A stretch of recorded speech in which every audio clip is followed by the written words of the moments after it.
Alhamdulillahirabbil alamin. Wassalatu wassalamu ala asyrofil anbiya'i wal mursalin wa ala alihi wa sahbihi wa man da'a bi amrihi wa iltazama bi tariqatihi wa tarasama khudama ila aqidatan islamiyyatan asasatan al-tauhid wa ahkama syar'iyyatan bi jami'i a'malihi wa maskanan al-ahkam. Asyhadu an la ilaha illallah wa asyhadu anna Muhammadan 'abduhu wa rasuluhu la nabiyya ba'dahu.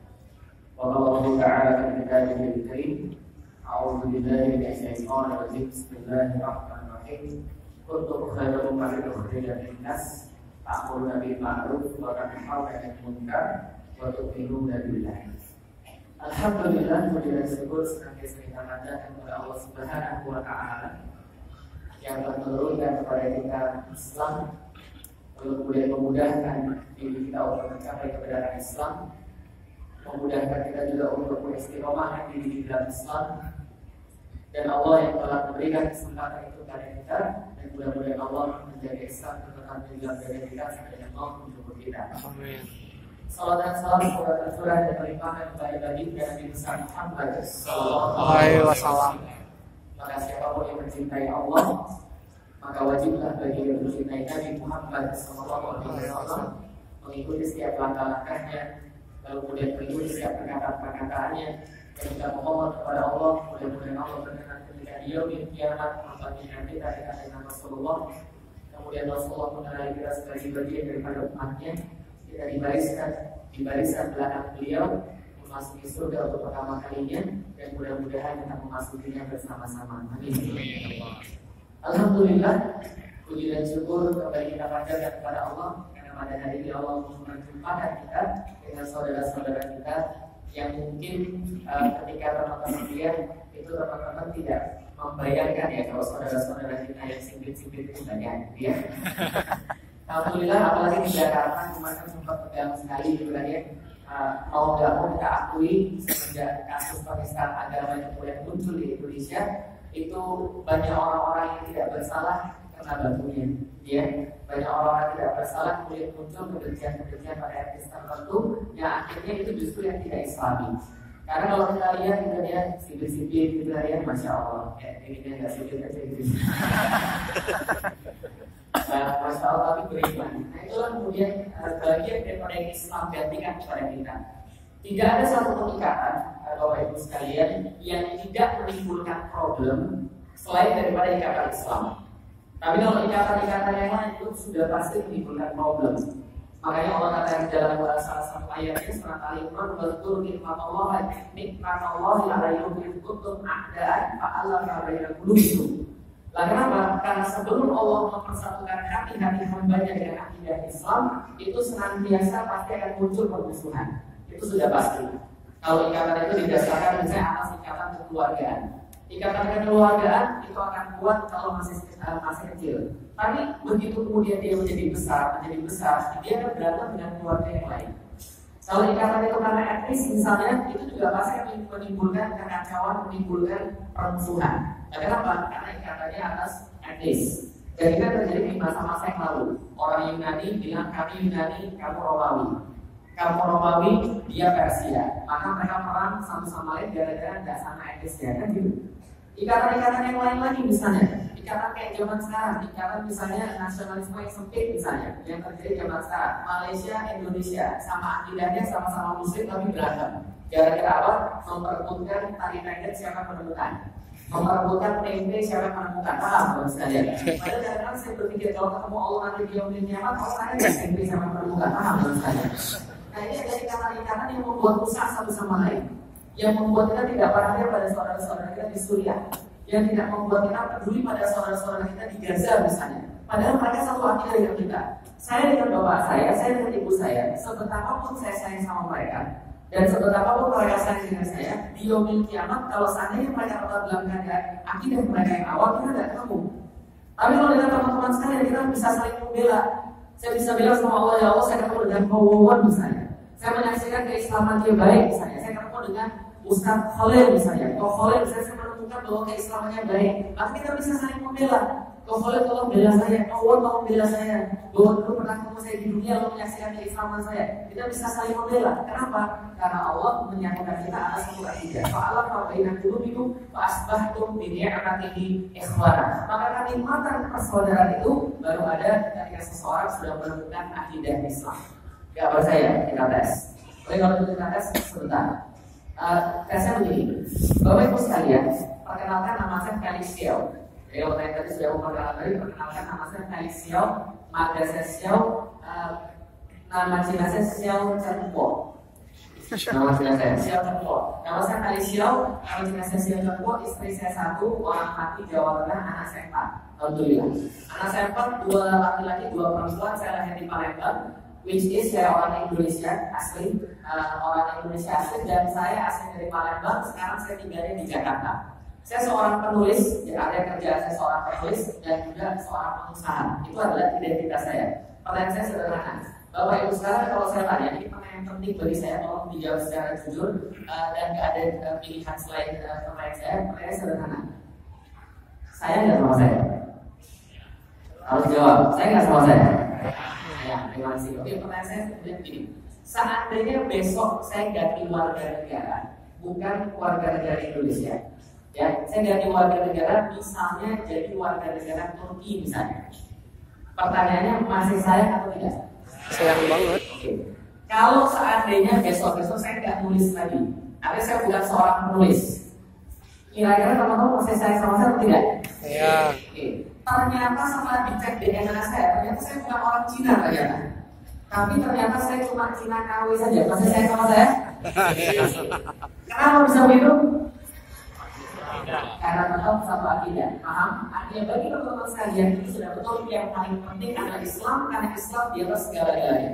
Islam di atas kebangsaan, Islam di atas etnis, Islam di atas kaya atau miskin, Islam di atas segala-galanya. Artinya apa? Yang paling penting bagi kita adalah Islam. Kalau itu sudah terjadi, fa'asbahtum bi ni'matihi ikhwana. Maka orang-orang sudah bisa dipersatukan atas nama Allah, maka tidak akan lagi ada masalah. Masalah itu ada kalau seandainya Islam itu ada di atasnya lagi, maka jadi masalah. Contoh misalnya kemarin ada komentar ada sedikit bermasalah, yang akhirnya menimbulkan problem. Apa komentarnya? Contoh misalnya di atas ayat-ayat Allah ada ayat-ayat konstitusi dan kayak gitu. Berarti di atas Islam ada sesuatu, timbulin masalah atau tidak? Timbulin masalah. Karena di atas Islam ada sesuatu lagi, itu masih bermasalah. Contoh lagi misalnya, ada orang yang menyerang ustaz yang ini, ada ustaz yang ini menyerang ustaz yang lain. Yang kemarin lagi rame, betul kan ya? Kenapa? Karena ada ikatan di atas ikatan Islam. Ketika harokah, pergerakan di atas Islam pasti masalah. Ketika fikih di atas Islam pasti masalah. Contoh misalnya, yang sholat begini sama sholat begini, yang mana yang salah? Sholat begini sama sholat begini, yang mana yang salah? Ini kenyataan. Saya pernah ketemu teman saya yang satu sholat begini, yang satu sholat begini. Nah, teman saya sholatnya begini, setelah selesai sholat bilang begini sama saya, bilang begini sama teman saya sholatnya begini. Kamu tuh dari sholat ngapain sih? Sholat tuh gini loh. Aku lihat kamu tuh gak khusus dari kamu tuh. Sholat tuh begini, gimana? Sholat tuh makina, sholat tuh begini, jangan begini. Nah, teman saya begini bilang, oh kamu tahu hadisnya ya? Hadisnya ini akan memukul setan. Nah kalau saya begini ada terpukul. Kalau saya begini bilang, kenapa gini aja sekalian? Dia udah tanya kapok. Yang begini yang salah yang mana? Yang nggak sholat. Gak ada yang salah. Ketika Islam di atas segala-galanya, maka begini ada dalil Islaminya, maka begini ada dalil Islaminya. Yang ada dalilnya adalah begini, paham? Oh iya benar. Iya benar. Maka itu adalah Islam di atas segala-galanya. Maka kalau Islam sudah di atas segala-galanya, orang nggak pernah ribut. Kenapa? Dipersatukan oleh Allah. Dipersatukan atas dasar akidahnya. Yang akidahnya nggak main-main. Akidah adalah pengakuan terhadap Tuhan semesta alam. Pengakuannya juga nggak main-main. Maka kalau sholat duluan pas habis rukuk terus kemudian berdiri lagi, duluan tangan atau duluan kaki? Duluan tangan atau duluan kaki? Kaki duluan atau tangan duluan? Ada teman saya juga ribut. Menurut Ustaz saya tangan duluan. Ya sudah, enggak, kaki duluan. Saya bilang kaki duluan, tangan duluan itu sama-sama ada hadisnya. Hadisnya sama-sama riwayat Ibnu Abbas. Sama-sama ada tangan dulu ada hadisnya, kaki dulu ada hadisnya. Yang nggak ada hadisnya yang mana duluan jelas. Kita nggak boleh, karena sakit. Kalau habis nongol itu sakit. Kenapa? Kalau Islam di atas segala-galanya tidak akan ada masalah. Kalau Islam di atas segala-galanya maka tidak mungkin ada problem di antara kaum muslimin. Maka coba lihat sekarang, ketika ada problem di antara kaum muslimin sudah pasti akidah Islam tidak di atas segala-galanya. Zaman sekarang itu yang terjadi. Zaman dulu yang menyebabkan iblis kena kutuk oleh Allah adalah satu kalimat yang menandakan kesombongan dia. Ada yang tahu kalimatnya? Ana khairu minhu. Saya lebih baik daripada dia. Aku diciptakan dari api, dia diciptakan dari tanah. Kenapa kamu sujud kepada dia? Karena dia merasa lebih baik daripada manusia.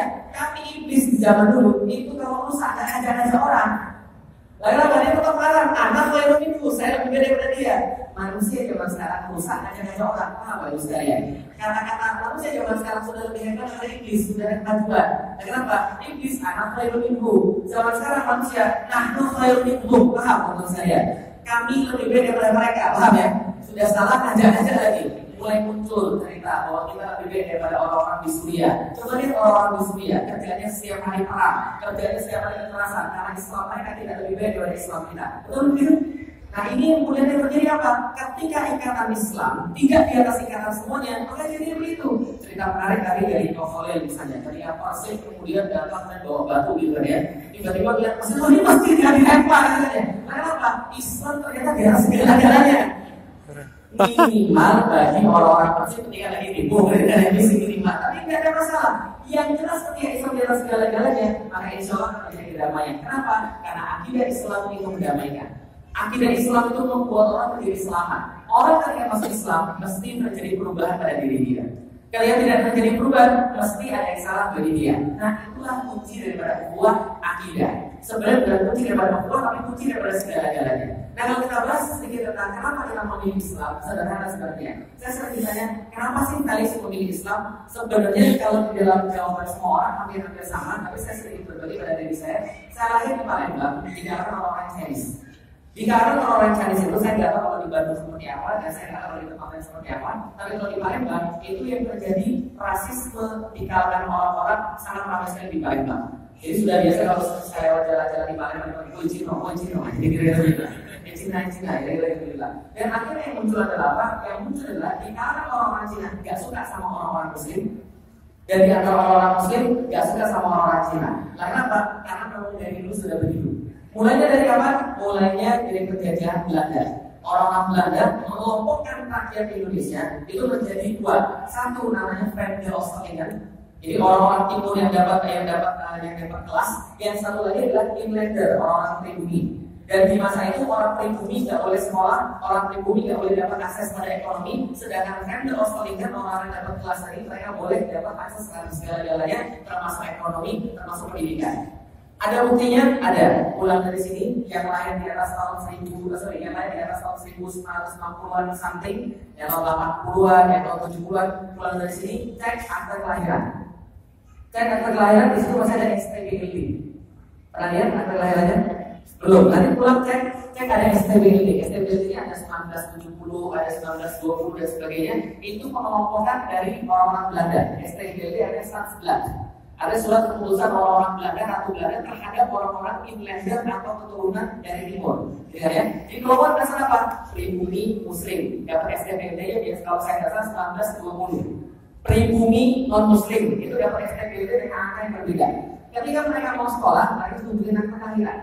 Ketika tunjukin akta kelahiran akan dilihat ini orang boleh sekolah atau tidak. Maka kalau zaman dulu ada orang sekolah sudah pasti kalau dia nggak bangsawan, sudah pasti bukan Muslim. Jelas ya, karena sudah ada STBID-nya tadi. Nanti saya akan pulang dicek. Nah, maka orang pribumi melihat orang-orang yang pendatang ini, mereka benci. Nah, kenapa? Ini tanah saya, tapi yang menguasai orang lain. Ini tanah saya, tapi ternyata ekonomi menguasai orang lain. Maka mereka benci dengan orang-orang pendatang, termasuk Cina, termasuk Arab, termasuk India.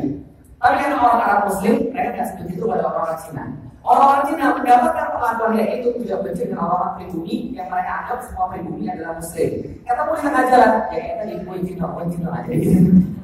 Nah, saya dapatkan ketika di Palembang, ketika rasisme sangat tinggi sekali, maka nenek saya selalu berpesan pada saya dengan pesan-pesan yang banyak. Salah satu pesannya adalah lihat tuh orang-orang pribumi, lihat tuh orang-orang muslim.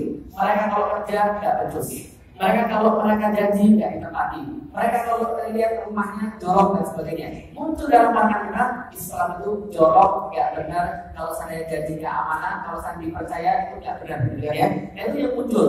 Ketika kemudian saya SMP, ketika itu berjalan terus SMP, saya mulai berpikir dan saya berpikir tentang agama saya. Ketika saya berpikir tentang agama saya tidak dapat suatu kebenaran. Apa yang saya pikir tentang agama saya misalnya? SMP saya mulai cari kebenaran. Saya pergi ke gereja, cari kebenaran ke gereja. Setiap minggu pergi ke gereja. Bapak saya aja nggak pergi ke gereja sesering saya. Ibu saya juga nggak sesering saya. Tapi saya sering ke gereja untuk cari kebenaran itu ada di mana. Ketika saya cari, semakin dapat yang nggak benarnya. Kenapa? Karena waktu itu memang gitu. Contoh misalnya, saya pernah tanya sama pastor. Ini bukan penistaan agama ya, karena dalam forum tertutup dan forum pembelajaran. Saya pernah tanya sama pastor, kenapa kalau kita ada 3? Kenapa kalau kita ada 4, kenapa kalau kita ada 5? Kalau 5 bisa ngomong aja. Pastor bilang begini, itu nggak boleh ditanyakan. Kenapa? Kalau kamu tanya, berarti kamu belum beriman. Maksudnya gimana pastor? Karena memang dari dulu sudah begitu. Akal tidak bisa mencapai sesuatu yang namanya keimanan. Kalau kamu mau beriman, jangan mikir. Kalau kamu mikir, nanti kamu jadi nggak beriman. Karena beriman adalah percaya tanpa banyak tanya. Oh begitu. Besok lagi saya tanya lagi, pastor. Kalau seandainya Yesus adalah Tuhan, kenapa Yesus sebelum mati kemudian dia panggil Tuhan yang lain? Eli lama sabar kami. Maka pastor bilang apa?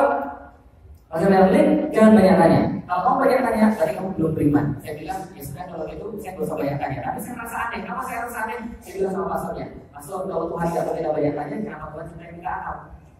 Bagus sekalian. Seharusnya Tuhan nggak usah ciptain saya akal dong. Kalau Tuhan ciptain saya akal, berarti saya akan banyak tanya. Tapi kalau Tuhan nggak usah ciptain saya akal, saya akan banyak tanya. Tapi kalau Tuhan ciptain saya akal, kalau Tuhan ciptain saya akal, dan saya nggak boleh banyak tanya, lalu Tuhan berarti nggak adil. Kayak saya katakan sudah, saya keluar dari agama Katolik secara fungsional, secara struktural, secara saya Katolik. Maksudnya gimana? KTP-nya masih Katolik, tapi nggak pernah pergi lagi di gereja. Kenapa? Kecewa dengan agama, nggak mendapatkan jawaban dari agama. Pasti seperti sekarang banyak orang Muslim struktural tapi tidak fungsional. Paham menurut saya? KTP-nya doang. Kayaknya saya punya keluar dari agama Katolik secara fungsional tadi. Saya perlu cari jawaban. Sebenarnya Tuhan ini ada di mana? Ternyata saya dapat Tuhan bukan dari agama, tapi dari belajar biologi, belajar fisika. Itu saya dapat Tuhan dari situ. Lah kenapa bisa dapat Tuhan? Saya nyari sebenarnya Tuhan ini ada atau tidak. Yang hanya dalam pelajaran fisika, pelajaran biologi. Saya nyari dari mana asal mulanya manusia. Ternyata ketika saya belajar, saya dapat asal mula manusia dari suatu teori namanya Big Bang. Sudah tahu Big Bang? Apa itu Big Bang? Satu titik tunggal meledak gitu ya, kemudian jadilah semua sekarang seperti sekarang. Nah ketika saya baca tentang Big Bang itu ternyata mereka meneliti, para ilmuwan, ternyata Big Bang itu terjadi dengan kecepatan tertentu yang kalau kecepatannya berubah sedikit saja maka tidak terjadi keteraturan seperti yang kita lihat sekarang. Yang namanya Big Bang ini kan ledakan. Di mana ada ledakan yang setelah meledak terjadi sesuatu yang lebih bagus daripada diledakkan. Namun misalnya ini mesin bagus ya, Anda bawa dinamit diledakkan. Setelah diledakkan itu jadi mesin yang lebih bagus atau jadi mesin yang tidak lebih bagus? Yang tidak lebih bagus. Ledakan itu pasti membuat lebih jelek. Tapi ada ledakan yang jadi lebih bagus. Kalau sekalian, yang jadi tidak teratur jadi teratur. Nah, ada seorang ilmuwan namanya Roger Penrose. Roger Penrose ini dia mencoba untuk mencari berapa probabilitas bahwa ledakan Big Bang itu bisa jadi seperti sekarang. Terjadinya secara kebetulan probabilitasnya berapa? Jadi pertanyaan begini. Berapa probabilitas bahwa alam semesta terjadi secara kebetulan? Yang dia dapat P probabilitas sama dengan 1/10 pangkat 10 pangkat 1/23. Berapa itu? Guru matematik? 1/10 pangkat 10 pangkat 1/23. Bingung ya? Oke, saya coba ajarin sederhana. 10 pangkat 1 berapa? 10. 10 pangkat 2? 5. 10 pangkat 3? 10 pangkat 5? 100.000. 10 pangkat N. 10 pangkat N berarti baik-baik. Coba lihat. 10 pangkat 1, 1, 0-nya 1. 10 pangkat 2, 1, 0-nya 2. 10 pangkat 5, 1, 0-nya 5. 10 pangkat N, 1 diikuti oleh 0 sebanyak N. Oke ya. 10 pangkat 123 dari 1 di belakangnya ada 0. 123. Berarti 10 pangkat 10 pangkat 123. Banyak, terus seperti jawaban dari IPS. Berarti P sama dengan 10 pangkat 10 pangkat 123. Jawabannya adalah more than impossible. lebih dari tidak mungkin bahwa alam semesta terjadi secara kebetulan. Artinya Tuhan pasti ada. Selesai? Berarti saya ada Tuhan? Ya, tapi Tuhan di sana saya belum tahu. Yang jelas saya ada Tuhan. Tapi kata orang ateis susah, Tuhan itu nggak ada. Kenapa Tuhan nggak ada? Karena nggak bisa dibuktikan. Betul, itu jawaban betul. Tapi mereka lupa. Tuhan ada dan Tuhan tidak ada itu sama-sama perlu bukti. Kalau mereka bilang Tuhan tidak ada, gara-gara tidak ada bukti, mereka juga harus membuktikan Tuhan tidak ada. Paham teman-teman sekalian? Paham ya? Jelas ya? Berarti ateis itu kadang-kadang orang yang cuma malas berpikir aja, paham ya? Kalau berpikirnya serius, berpikirnya Paul dari insya Allah dia dapat Islam. Makanya orang ateis itu setengah Islam, kan cuma la ilaha doang, tinggal hati Allah. La ilaha illallah. Jadi itu maksudnya la ilaha doang, karena masih berpikir lagi. Nah, ketika kemudian saya berpikir lagi, saya dapat Tuhan. Tapi pertanyaan Tuhan ini siapa? Nah, ketika saya tanya Tuhan ini siapa, saya membandingkan antara dua kitab suci. Karena saya berpikir begini, harusnya Tuhan itu siapa? Dapatnya dari kitab suci. Dapatnya dari mana? Begini ceritanya. Setelah saya kemudian jadi seorang ateis, dari seorang Katolik, dari seorang ateis, nyari kemudian Tuhan dapat lewat pelajaran sains. Setelah dapat Tuhan, selama 5 tahun saya nyari kebenaran. Nyari Tuhan itu siapa? Saya cari semua agama dan agama-agama saya pikir tidak ada yang benar. Nah, kenapa? Nyari agama yang satu bentuknya begini, nyari agama yang bentuknya begini, nyari agama yang bentuknya begini. Nyari Islam yang saya penting adalah di Palembang mulai dari sekolah SMP dikeroyok sama 7 orang. Setelah dikeroyok sama 7 orang, saya tanya, kenapa saya salah apa? Jawabannya sederhana, karena mata positif. Tapi selalu begitu. Jadi saya katakan sebagai Islam juga. Tapi ketika saya kuliah 5 tahun kemudian, saya diskusi sama seorang ustaz, namanya Ustaz Fatih Karim, sampai sekarang masih ada.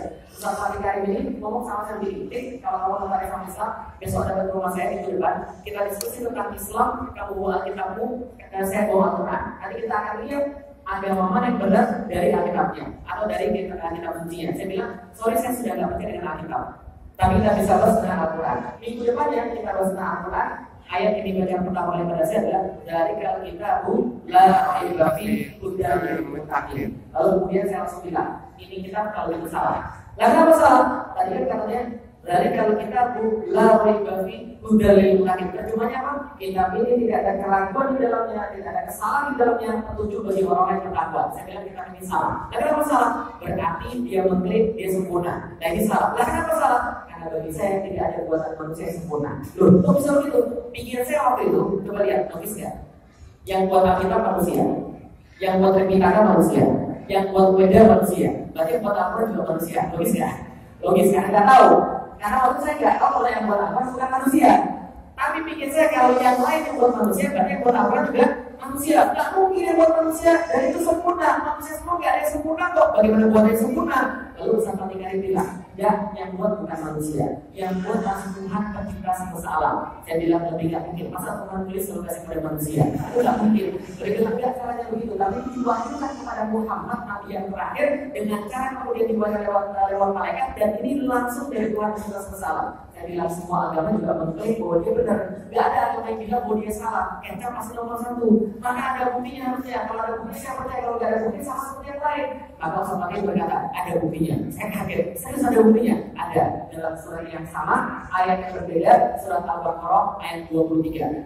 Wa in kuntum fi raibin mimma nazzalna ala abdina fa'tu bi suratin mithli. Wa in kuntum fi raib, dan kalau kalian masih merasa ini tidak lengkap, ini tidak sempurna, ini ada yang salah, ini meragukan, fa'tu bi suratin mithli, dan datangkanlah satu surat saja semacam dengan Al-Quran. Oh itu saya kaget. Serius. Ini kitab nantangin. Oh sekalian. Jadi ini kitab yang saya sangat buat apa? Nantangin manusia, membuat yang semacam dengan Al-Quran. Seolah begini, klik kalau kamu memang hebat, bisa belajar ngomong, klik gini aja. Al-Quran ada 114 surat, cari yang paling enak, cari yang paling pendek, dan ini semacamnya. Kalau kamu bisa, berarti Al-Quran kalah. Tapi kalau kamu nggak bisa, masuk Islam. Seperti saya bilang ini, cowok-cowok yang merasa jantan di sini merasa hebat, kita 1 lawan 1. Kalau anda kalah, anda jadi anak buah saya. Kalau saya kalah, saya jadi anak buah anda. Fair? Tapi Al-Quran tidak fair. Apa yang Al-Quran katakan? Waktu syuhada'atu min dunillah in kuntum shadiqin. Kalau anda nggak berani sendiri, maju bareng semuanya. Coba bayangin. Kalian manusia semuanya mendatangkan sama-sama Al-Quran 114 surat. Saya bilang ini serius Ustaz bilang. Saya bilang, ada nggak mendatangkan semacamnya? Cari aja. Saya cari di mana-mana itu nggak ada yang bisa mendatangkan semacam dengan Al-Quran. Coba kita lihat surat yang paling pendek. Yang tadi dibaca suku. Surat Kulhu. Inna a'toina kal-kautsar fasholli li rabbika wanhar inna syani'aka huwal abtar. Saya agak melebar ke samping enggak apa? Sudah saya baca cerita gini dulu. Tahu nggak setiap nabi yang diturunkan itu selalu diturunkan mukjizat sesuai dengan apa yang paling keren di zaman itu, betul? Coba kita lihat. Mukjizat artinya keajaiban, salah. Mukjizat artinya miracle, salah. Mukjizat dari asal bahasa Arab ajaza, artinya lemah. Ajaza artinya lemah. Jadi hati-hati, lidah orang Sunda kadang-kadang suka mengubah-ubah Al-Quran, gitu kan ya. Al-Aziz jadi Al-Aziz, gitu kan ya. Al-Aziz itu yang maha kuat, Al-Aziz itu yang maha lemah.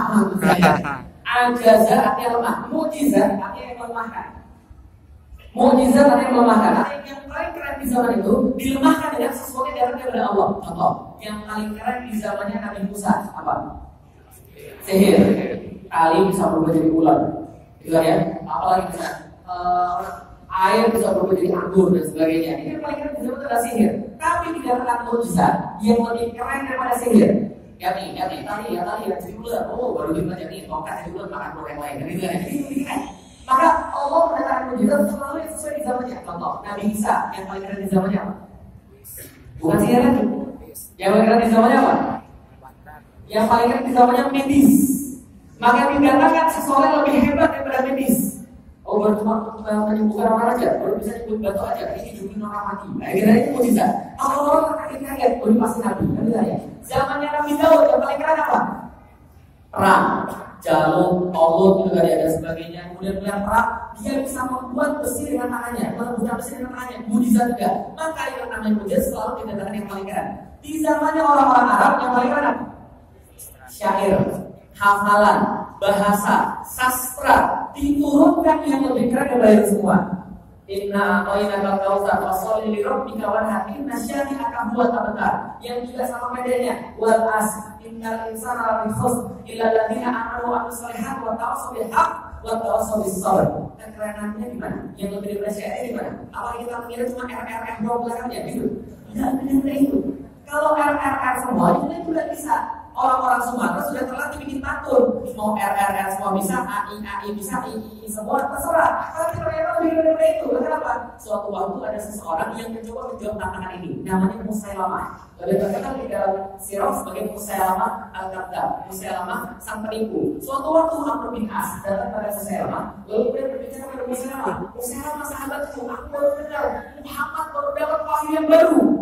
Amr bin As masuk Islam. Amr bin As tidak ada seorang pemuda yang dijuluki Fathul Arab, jeniusnya Arab. Maka dia datang pada Musailamah. Dia membawa satu wahyu daripada Allah, surat Wal Asr. Coba dengarkan Musailamah, Wal Asr. Innal insana lafi khusr dan seterusnya. Maka mereka berdua tertegun, lalu berkata, bagaimana mungkin ini bisa diturunkan? Dan ini adalah ucapan manusia, nggak mungkin. Musailamah bilang, aku juga baru dapat wahyu semalam. Iya. Ternyata. Lalu dia dikatakan oleh Musailamah, sama-sama ayat 3. Ini wahyunya, wal wabar. Innaka uzunani wasadar. Sa'iruka hamrun nakar. Ya semua? Ya, wal wabar. Innaka uzunani wasadar. Sa'iruka hamrun nakar. Tapi tahu artinya? Wal wabar, demi kelinci. Innaka uzunani wasadar. Kadang udunan, dua telinga yang panjang, wasadar dan dari membusung. Sa'iruka hamrun nakar. Dan sebaiknya terdapat galian kepada tanah. Amr bin As tertawa terbahak-bahak lalu berkata, berhenti Musailamah. Semua orang sudah tertawa. Dia bilang, Khalid bin Walid, dia tidak mengingatkan Muhammad masuk Islam. Gara-gara Wal Asr, jeniusnya Arab masuk Islam. Nah kita dengar itu berkali-kali, gak beriman-beriman gitu kan. Kenapa sampai itu? Karena mereka mengetahui letaknya di mana, sastranya, temponya, iramanya, maknanya. Masya Allah. Saya seorang penulis, saya tahu persis bagaimana memainkan kata-kata. Dan kadang-kadang kalau kita mau berkata-kata dengan lafaz yang bagus, kita harus menyerahkan maknanya. Kalau kita mau berkata-kata dengan makna yang bagus, kita harus menyerahkan lafaznya. Contoh misalnya, ini kalimat-kalimat biasa. Bapak dan ibu pergi ke pasar. Semuanya mengerti? Artinya bapak dan ibu pergi ke pasar. Kalau saya membuat itu dengan bahasa sastra, tidak hanya cara seperti itu. Caranya begini, saya harus menyerahkan satu hal dan mengambil lafaznya yang bagus. Contoh, ayah dan bunda lebih jalan kenapa orang berjual beli. Tidak semua orang paham. Ini ngomong apa gitu? Ada sastranya. Nah tapi kalau kita mau lafaz, maknanya hilang, maknanya kita lafaznya hilang. Tapi di dalam Al-Quran, Masya Allah, 6.236 ayat, maknanya, sastranya, iramanya, temponya, semuanya ada. Dan itu gak habis-habis kamu satu sama lain. nggak berhenti dibaca sampai sekarang, nggak selesai. Wal asr, wal asr, innal insana lafi khusr, illa alladziina aamanu wa 'amilus shalihaati wa tawassaw bil haqqi wa tawassaw bis sabr. Cuma sekadar itu. Ulama-ulama berkata, seandainya Al-Quran tidak diturunkan ke atas muka bumi ini secara lengkap seperti yang kita lihat sekarang, maka ada satu surat yang cukup untuk menggantikan semuanya. Surat apa? Yang tadi. Sampai sekarang nggak selesai dibahas. Al-Quran, Masya Allah, kalian saya dengar itu sekarang. Kalau begitu, kan saya bilang, kalau begitu kan, kalau begitu kan, ini adalah satu-satu kitab yang pernah saya lihat segelnya. Tahu sekalian, karena kitab-kitab yang saya sudah baca, dan tidak ada segel seperti ini, tidak ada tata seperti ini. Maka kalau belum diambil segelnya ini, belum dirobek segelnya ini, maka ini adalah kitab yang benar. Maka sekarang saya masuk Islam. Gara-gara surat Al-Baqarah 23. Karena tidak ada yang bisa mendatangkan semacam dengan Al-Quran. Maka setelah saya masuk Islam 3 minggu, saya balik ke rumah, saya bilang sama bapak saya, nih kali masuk Islam. Bapak saya bilang, kamu gila ya? Ya, masukkan setan dulu itu. Dan mungkin masuk setan sudah berhenti. Bapak saya bilang, sakit. Kamu sudah berislam begini, kamu masuk Islam. Saya bilang, tapi Islam beda dengan Muslim. Kalau pakai niat Muslimnya, yang kami dapatin sekarang, ya bukan Islam. Tapi kalau pakai niat Islam, ya pakai niat Islam itu benar. Lalu bapak saya kemudian debat saya dan segala macam. Lalu kemudian bapak saya bilang, kamu harus diatur pergi ke gereja. Padahal dulu saya ke gereja dia ada. Kamu pergi ke gereja, kamu sudah diskusi sama pastor, sama susah. Saya bilang ini sudah bahasa emosi saya saja. Jadi aja, nggak usah kita pergi ke gereja. Mereka semua aja, semua gereja itu pastor dan susternya kita kumpulin aja, kita ke rumah, lalu kita makan-makan. Mereka suruh bawa kita, saya bawa makan. Lalu kita diskusi setelah kita makan-makan. Kalau mereka bisa menunjukkan ada sesuatu yang salah di dalam Al-Quran, saya masuk lagi agama yang lama. Tapi kalau mereka nggak bisa, ya saya bisa menunjukkan sesuatu yang salah, mereka masuk Islam. Oh nggak mau, nggak jadi paham sekali. Nah, bukan karena kita yang sombong, manusia nggak boleh sombong, tapi Allah boleh sombong atau tidak? Boleh. Allah boleh sombong. Dan menurut para mufassir, ayat yang semacam surat Al-Baqarah 23 ini adalah tanda-tanda kesombongan Allah bagi manusia yang merasa bahwa dirinya lebih hebat daripada Allah dan lebih tahu daripada Allah. Nah, Ustaz, dan itu kan bukan hanya bagi seorang non-muslim, dan bagi seorang muslim juga. Bahwa orang yang merasa lebih hebat daripada Allah, lebih tahu daripada Allah, dan ini semua dengan Al-Quran. Kalau Anda bisa, Anda boleh merasa lebih hebat daripada Allah. Tapi kalau Anda tidak bisa, Anda bukan siapa-siapa. Bisa dipahami teman saya, karena itu saya masuk Islam. Nah, maka apa yang membuat orang masuk Islam? Di dalam Al-Quran, ratusan ayat mengajak kita untuk berpikir agar kita mendapatkan Islam. Dan tidak ada satupun cara untuk mendapatkan Islam kecuali dengan berpikir. Maka Allah memberikan manusia akal untuk mencapai keberadaan Dia. Makanya di dalam Al-Quran diturunkan pertama kali, Iqra bismi rabbikal ladzi khalaq. Maka hitunglah, lihatlah, bacalah, analisislah, telaahlah, telitilah, berpikirlah. Anda akan dapat Allah. Kalau berpikir dapat Allah, maka ratusan ayat semuanya dia berpikir untuk dapat Allah. Sebaliknya, orang yang tidak berpikir jatuh dalam kekufuran. Wal qadarana li jahannama kafirun lil jinni wal insi. Lahum qulubun la yafqahuna biha. Orang-orang yang masuk neraka jahanam kata Allah, mereka dikasih akal, nggak mikir dengan dia. Tapi orang beriman, inna fi khalqis samawati wal ardi wa ikhtilafil laili wan nahar la ayatin liulil albab. Orang mikir dapat Islam, orang nggak mikir nggak dapat Islam. Satu-satunya cara berpikir. Pertanyaan sederhana. Pernah nggak dengar ada orang dengan azan masuk Islam? Pernah nggak dengar ada orang mimpi masuk masjid lalu dia masuk Islam? Pertanyaan saya sederhana. Masuk Islam begini sah atau tidak? Sah. Pertanyaan berikutnya adalah, ketika dia ceritanya pada orang lain, bisa nggak dikopi keimanannya pada orang lain?